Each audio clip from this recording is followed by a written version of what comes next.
What's up everyone, and welcome on back to my channel. Thank you so much for joining me on today's video. I hope you all are having a wonderful day, and I just want to thank you so much for clicking on the video and taking some time to sit down and budget with me. For those who do not know me, hello, my name is Monet. I am 27 years old, and here on this channel I am dedicated to utilizing the cash envelope method, and it helps me budget, save, and it helped me get out of debt. So if you're interested in those things and want to learn more about that, and you are interested in my journey and see how I am handling my finances, then definitely be sure to hit the subscribe button down below and join the family, and hit the bell so that you'll be notified whenever I upload my next video.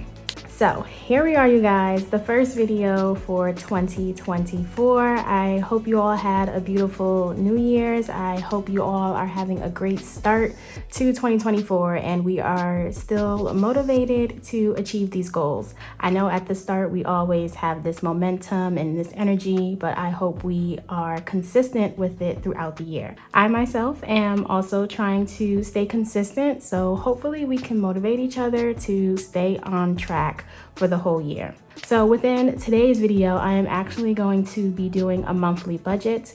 This is something that I've been trying to do on my channel consistently, but somehow, some way, I always find an excuse as to why I don't keep up with it, but I'm trying to make it a point to do it this year. So I want to share my budget of how I'm anticipating the month to be at the beginning, and then at the end, I want to see how I actually did. So here in front of me, we have my binder. I get questions often of where do I put the papers that I print out, and they all go right here in my binder. Each year I get a new binder, and this is basically my budget book. So if we open it up, I have gone ahead and printed out the sheets for my budget planner for 2024. So if you also find the sheets that I use within my channel helpful, I always have them down in the description down below. I have it for the month, I have it for the year, and I have it for 6 months. So whatever is your comfort zone, you can print it out as many times as you want, and you can make your own budget binder if you think it will be helpful. So here I have my 2024. Here I just have a printout of all of the months just so I can do a quick glance to see how the days look. And then each month starts with their own color and quote. So for January, it says we all get the same exact 365 days. The only difference is what we do with them. In hindsight, I read this and I realized that it's a leap year. So this year we get 366, but you know, you guys still get the gist. So this is just my layout of the budget sheets for anybody who is unfamiliar. So January, I have my monthly view. I can list some goals and some notes. This is the budget for the month that we will be going over together, but this just gives me a holistic view of my budget, and I can anticipate if I'm going to be under or over. Then after that, I have my weekly check-in and my expense tracker. If you guys are familiar with my channel, whenever I do my what I spent in a week or my weekly spending, these are the sheets that help me stay on track with that. Then I have the paycheck breakdowns. So I have paycheck 1, paycheck 2, and then I have the debt tracker and sinking fund sheet. So that completes that for January, and then this is the start for February. So yeah, those are my sheets. So as I said, I'm going to take out this January sheet, and we are going to budget for the month to see what my income is looking like.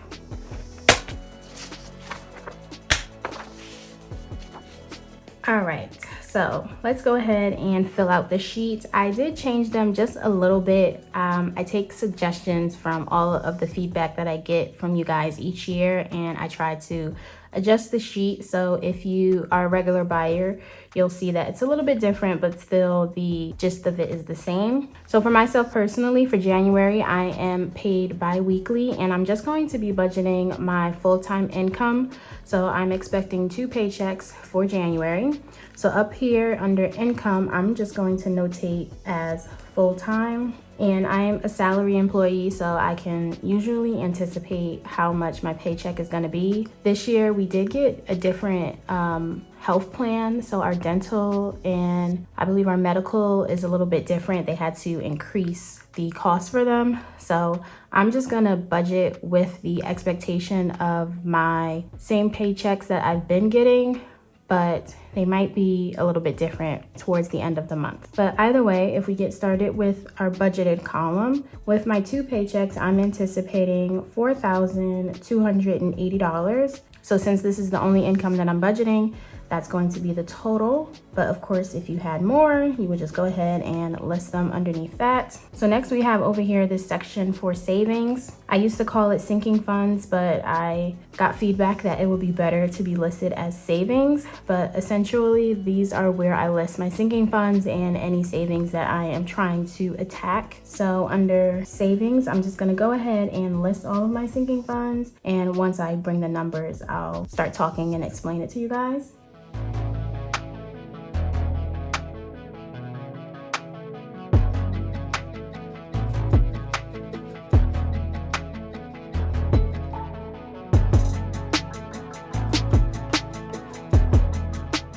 Okay, so looking at my sinking funds first, for annual payments this month, I am going to budget $80. This is more than I usually budget for annual payments for the month, and that's just because my annual payments are heavier at the start of the year. This year, my annual payments will consist of Netflix, Apple Music, Hulu, my Costco membership, my Ring membership, and I believe that's it. But I know a lot of them are due between January and June, so I have to be more aggressive at the start of the year to fund for that. After that, we have car maintenance, and for the month, I'm going to budget $40. Following that is car insurance. That's going to be budgeted at $70 for the month, and Christmas will be budgeted at $40. Gifts, I'm going to do $20, and household will get $30. Medical is going to get $10. I decided to decrease this just because for myself, for medical, I just like to use this for prescriptions, vitamins, and I don't have to get too many of those throughout the year. So I feel like what I have in the envelope is sufficient enough, but I'm just going to slowly give at least $5 with each paycheck towards it, just so that I'm always saving for something, just because medical, you never know what's gonna happen. Travel, I'm going to budget $300 for the month, and this is most likely gonna be standard for travel. That's always a priority for me. I like to travel, do new things each month. Ideally is I would like to do something new. So I always like to keep my travel fund at a good amount. Plus I live away from family and friends, so if I ever miss them, I want to be able to just take a flight for the weekend, hang out with them. So I want to save up some money for that. Then we have my emergency fund. This is going to be budgeted for the month at $515. If you all watched my financial goals video, I shared that I am now focusing on one savings at a time. So I've paused my home fund and I'm putting all of the extra funds that I have towards my emergency fund to try and build that up as quickly as possible. And then here we have my new savings, or not savings, I guess investment, however you want to call a Roth IRA, a retirement account. The point is I'm putting money aside, and that's going to be $440 that I am budgeting this month towards this fund. And just to clarify, I say I'm saving for a Roth IRA, but I'm still contributing to the account. So how I'm going to approach it is that at the end of each month, I will go into my Roth IRA account, look at the $440 that I would like to save for it, put that in the account, and then put it towards any investments that I want to fund it for. As I said, I'm not like an expert with Roth IRA. This is all a very much learning experience. So if you do have any tips or suggestions, would love to leave those down in the comments below. But this is just a starting point for us to say that we are at least saving, because we don't want to work for the rest of our lives. So in terms of the savings section, that's going to complete all of that. So let's go ahead and total up to get a budget total. All right, so we're looking at a budgeted total of $1,545 going towards our savings section.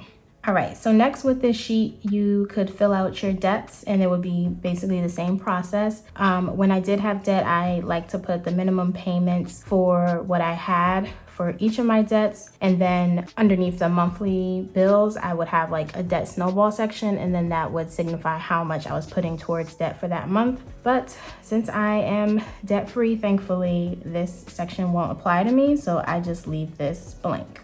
So now we can move over to my monthly bills. So first up is going to be rent, of course. This is my largest expense always. And I always budget $1,700 for my rent. This is inclusive of water, trash, sewer, and the rent itself for my apartment. I always put $1,700, but it's normally never that much. I average between like $1,680 is normally where I land within my rent, but I always like to budget higher. I just feel like it's better to have more, and then at the end of the month, if my rent isn't that high, I can decide where to distribute it. So next we have my electricity, and this is currently a bill that we are not getting along. Last month I paid $150, I believe, and that's the highest it's been since I moved. And my electricity is inclusive with my heat, and it's been cold. So I've been running my heat, and I've still been running my heat for January. So I'm anticipating the bill to still be high. So with that, I budgeted $160, just going off of the $150 that I did last month. And I'm hoping that it doesn't exceed this amount. So let's just go with that and see how we do at the end of the month. After that, we have my internet. This is a fixed expense, so this should always be $56. But in terms of like all the bills that I have to pay on like a due date, this is it. If you are familiar, I like to keep things in terms of monthly payments very minimal, and I rather pay for things at an annual rate or a 6-month rate. It just works better for me. So monthly bills, I don't like a lot. So now is my variable spending, and this first would be gas. So gas for my car, I'm budgeting $75 for the month. Following that is my spending, and I have that budgeted at $200. Then we have groceries, that is $300. Toiletries with $90. Clothing, I budgeted this at the month for $70. I normally don't give myself this much for clothing, but in February and in April, I'm going to a concert, and I never get dressed up for concerts. I normally just go, but my cousin and I said that this year we want to be a little bit different, and we're gonna try and get dressed up and, you know, look like we're going to a concert. So I gave myself a little bit more money for clothing just in case I see anything. I will have the funds to do so. Then we have eating out. For the month, I'm going to give myself $80. And then I believe that completes all of my expenses that I'm anticipating. And then the last thing I do is a rollover. This is considered like a buffer or a cushion within my account, but just because I like to do a zero-based budget, any leftover dollars that I didn't really have anywhere to place, I put it in rollover. So this came to $4 that should be in rollover. But in terms of my monthly bills, that should be everything for the budget column. So let's go ahead and add that up. All right, so that gives me a total of $2,735 for that. All right, so then the last thing that I like to do is I added this summary section to help me make sure that I have a zero-based budget. This basically just tells me if I'm gonna be under or over. So first would be income. So we signified that up here at the top. So we budgeted $4,280. Our monthly bills, we see that totaled $2,735. Our savings was a total of $1,545, and then our debts are at 0. So looking at our summary, if we first put our income of $4,280 and we subtract that from our monthly bills of $2,735 minus our savings of $1,545, And then we don't have any debts, but if we did, we would subtract our debts. And here we see that we got to 0, and that's good. I always want to get to a 0-based budget. But yes, looking at what I am anticipating to come in, I feel like I can do everything that I want to achieve within my budget. So now that we have a plan, when our paychecks come, we know exactly what to do. So that's all I do for the monthly budget. Again, if you have any questions, let me know down in the comments below. And if you enjoyed the video, you found some insights and you would like me to keep doing more of these, let me know. Give the video a thumbs up because that helps me to know that you guys enjoy this type of content. But with all of that, that's all I have. Thank you all so much for watching, and I will see you all next time in my next video. Bye, guys.